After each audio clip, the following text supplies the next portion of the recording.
Good morning from a very, very cold and frosty United Kingdom. It's about 8 o'clock in the morning. The sun is trying to come up. It's not up yet, but the sky is completely blue. Yet again, we're having this spate of very, very clear, very, very cold weather. The ground is hard.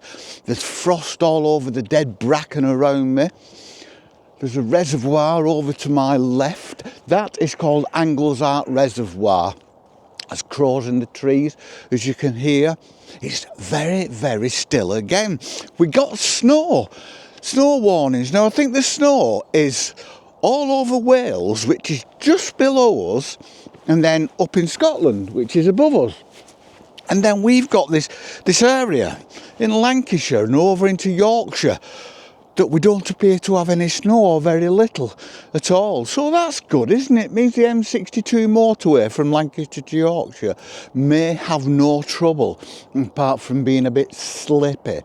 I can see the sun. The sun's coming over in the west, in the east, over to my right. Now, it's not above the hill to my right. Yeah, there's a deer, two deer. There's two deer behind me. You won't be able to see them, but there are two deer there against the bracken. I don't know whether I'll be able to pick them up. If I can, I will zoom in. And they're there, quite bold, standing up, looking round. There's three. There's another one. That looks like a very young one, but no, it's not. It's just lower down in, I was going to say it's a bit early for the young ones. Anyway, and the sun is coming over in the east. And it's not above the hill yet, but when I look across the other side of the reservoir, I can see it playing on the tops of the trees, a line of conifers and fir trees over the other side of the reservoir, and it's playing on those, and it's that beautiful orange yellow light that you get in winter, and it's all very beautiful. And it's cold, and I've just come out from a nice warm house. Now, I was looking round my house last night, and it's only a little terrace. It's a little street fronted stock brick, typically English terraced house, but very, very well made, so it's very warm. And I was looking round, and just because of the way I've got it lit, because I've always liked nice lighting and things like that, it's very, very cosy. It has this kind of warm light about it, and it is, and you sit down in it and it's a cosy atmosphere, and it doesn't matter what's happening outside because we're all cosy and warm inside. And I was thinking about this a bit, and I thought, yes, we do like to make our homes cosy, but is it a bit more than just wanting to make our homes cosy? Does it go farther back? Is there more to it? Is there more in the psyche and in our human history and in our links to nature that we want to make our environment cosy? You get a squirrel, anything that builds a den, and then they build a den to make it warm. They put leaves in and straw in and pack it down and make a bed, and they make it warm and they make it cosy. But there are reasons for making it warm and making it cosy. It's a den. It's safe from predators. It's a safe place to bring up the young. And in a way, ours is like that, isn't it? We lock our doors because we don't want to be subject to people coming in and doing us harm or nicking our goods. When you have children, and I have two,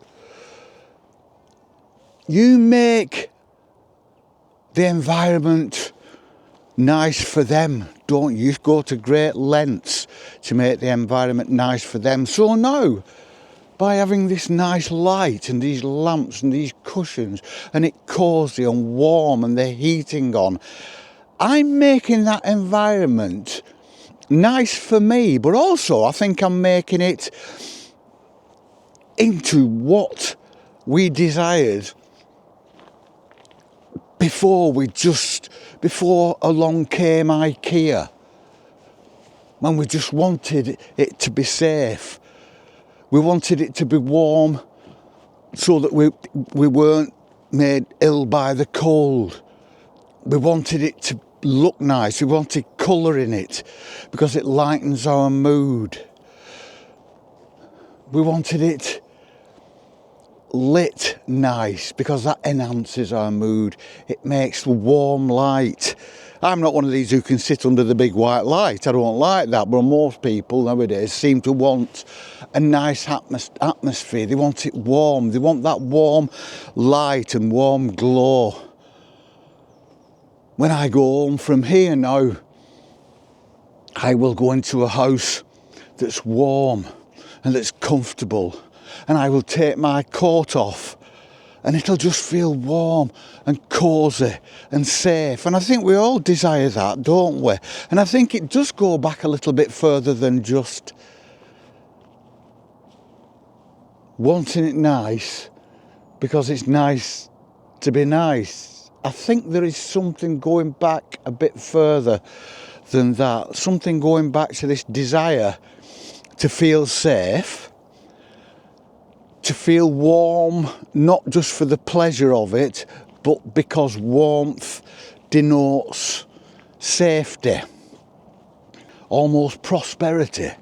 And we can close that door and lock that door against the cold day outside, and then we choose to go out. We choose to put our bob cap on. There's a squirrel running out at the side of me.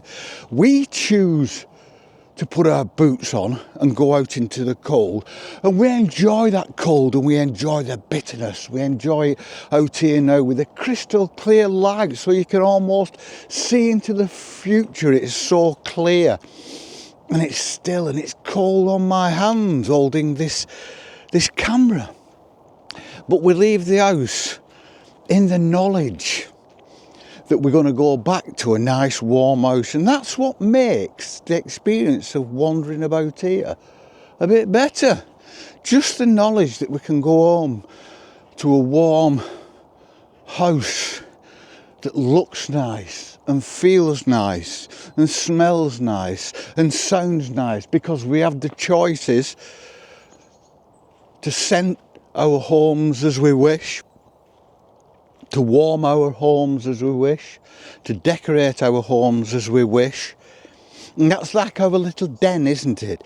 That's our set. That's our burrow. We're no different than the beast in the field and the animals and them little mammals that scurry about in the grass around us, then disappear down little holes. Those are their safe little burrows.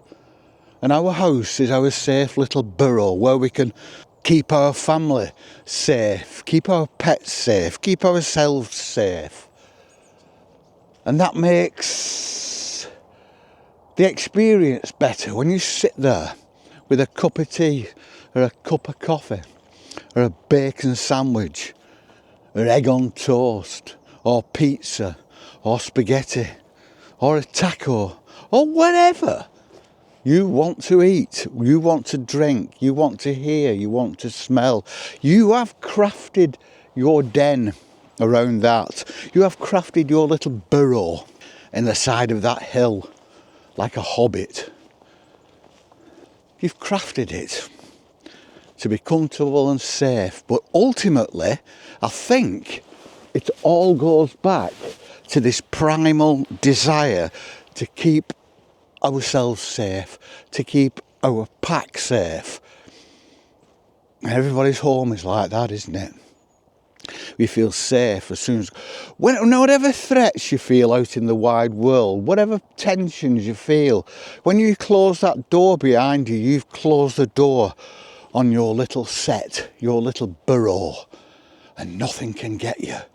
You're safe in there, safe to say what you want, think what you want at the moment, until they get these mind reading devices, and then you'll be thrown in prison for thinking the wrong thing.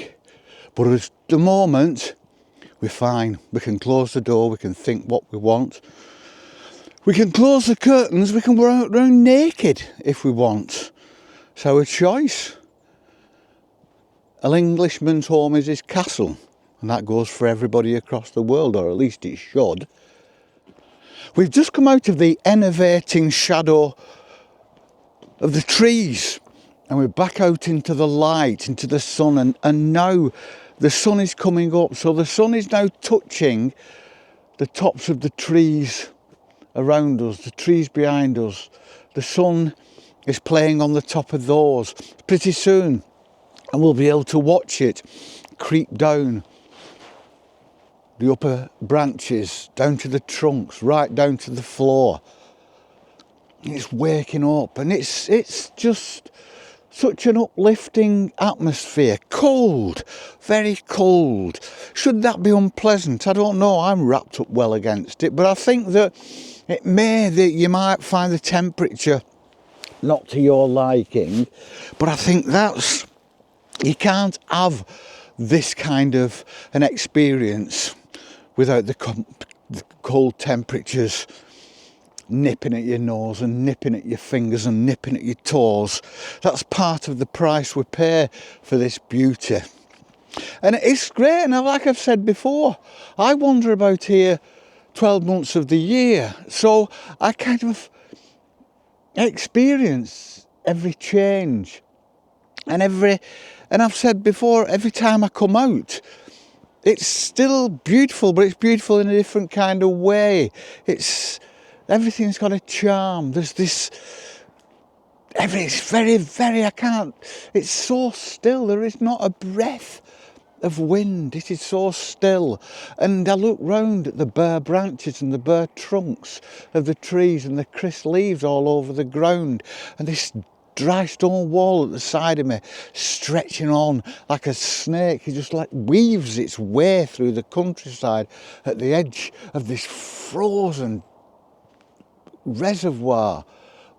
It's covered in, the grass around it's covered in hoarfrost, and I can understand why poets and artists are so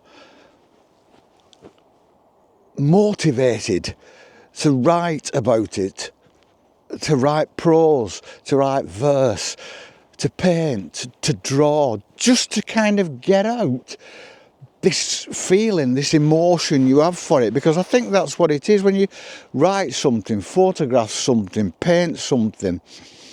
All you're doing is getting that emotion out and putting it into something tangible, aren't you?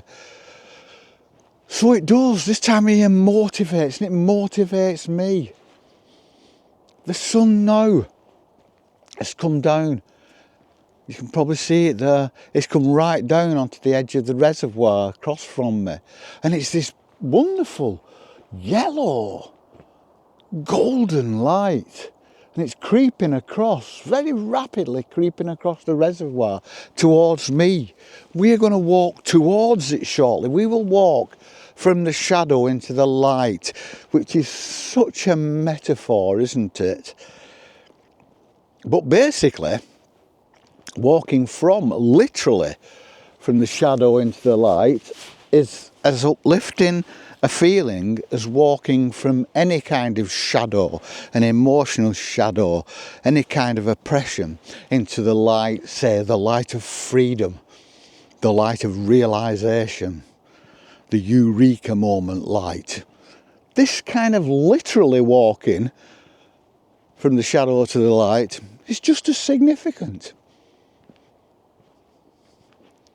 It is, I can't get over, it's absolutely beautiful.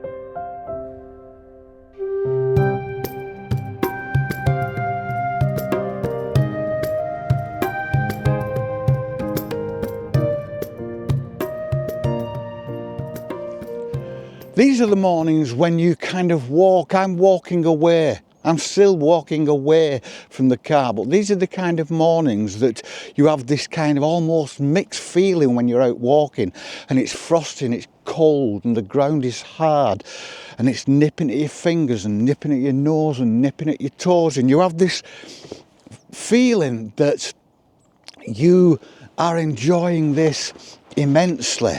But one of the reasons you are enjoying it immensely is because you're looking forward to going home and having that warm drink and being in the warmth and feeling the warmth of the central heating or the fire or just the house itself. So it's like we're out in the cold and the frost and the hardness, waiting to go back to our den, just like every other mammal who is out foraging or hunting, and then will eventually go back to its den where it can be warm and safe.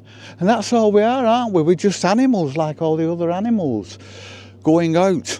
I'm hunting and foraging for pleasure in the countryside, for stimulation. And then eventually, when I'm sated, I will go back to my den, just like the squirrel and the badger. I will go back to my den and I will burrow down into that pile of leaves, and I'll be safe. And there you go. And we shall see you on the flip. Peace and love.